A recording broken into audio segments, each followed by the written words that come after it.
Adjustments that primarily engage the side bending lever are more desirable to use when adjusting segments where the primary restriction is side bending and the disc is pathological. This is more common in lower to mid lumbar segments. Seeing as the annular tissues of the disc are orientated in a rotary fashion, the side bending adjustment allows you to improve movement without too much pressure on disc material. Executed correctly, this is a powerful tool when trying to overcome disc injuries. Before you perform an adjustment, you need to test and figure out what it is that you will be adjusting. Perform a hip drop test, a standing flexion test, and a segmental Kemp's test.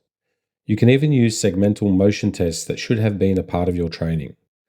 Determine what the position of the facet is. This will guide you as to the barriers you need your adjustment to address. Once you have a position of the facets and the barriers you need to engage, it's time to set up your adjustment. Remember, safety and accuracy are your primary concerns. In this case, the segment is extended, side bent left, and rotated left.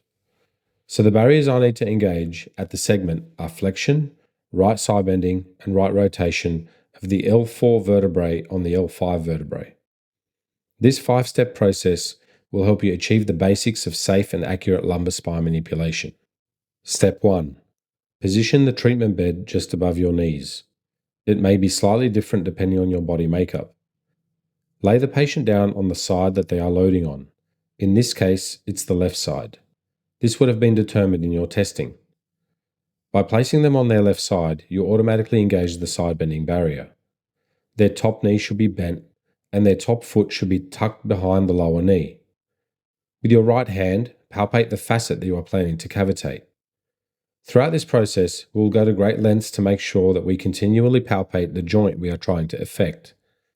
In this case, it's the lower left facet of the L4-5 segment. Now, place their bent knee between your thighs and place your left hand under their lower knee. This is where you find your flexion extension barrier through articulation of the facet joint in flexion and extension. In this case, we are finding the flexion barrier. This is referred to as the lower lever. Step 2. Swap your palpatory fingers from your right hand to your left hand.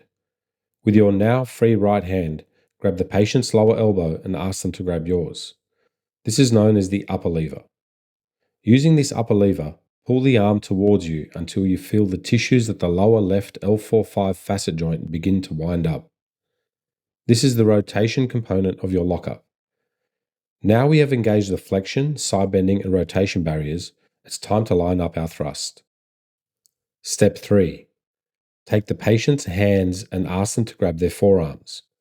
The more flexible the patient, the higher up their arms they will need to hold.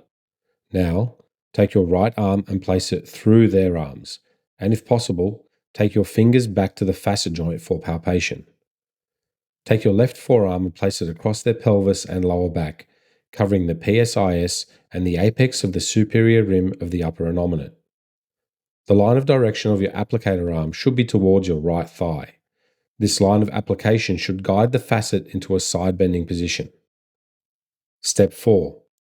Keeping the patient in that position, if possible, keep palpating the facet joint with your right hand. Now, roll the entirety of the patient towards you so that your left shoulder and chest is directly over the facet joint you want to affect. This allows you to drop your weight directly down on top of the facet joint when thrusting. When performing this step, patients will sometimes bend their bottom leg at the knee. Make sure the patient's bottom leg remains straight and give them the instructions not to bend the knee. This will maintain adequate tension through the posterior chain. Your left leg should go back, taking you into a split stance with your knees comfortably bent so you can spring. You can apply some tension as needed on the upper lever to maintain tissue wind up at the facet joint. In this position, you can begin to spring the joint so as to learn where the barriers are. Step 5. Once you feel where the barrier is that you need to push through, apply a sudden, sharp, and fast thrust directly downwards on top of your arm that has been placed on the innominate. Speed is your aim when applying a thrust. The direction of the lower lever arm and your lock-up position should direct the force towards the facet joint in a side-bending fashion. The thrust should be a much faster, firmer extension of the springing you were doing seconds earlier. This would normally create a cavitation pop sound, which is highly desirable but not always necessary.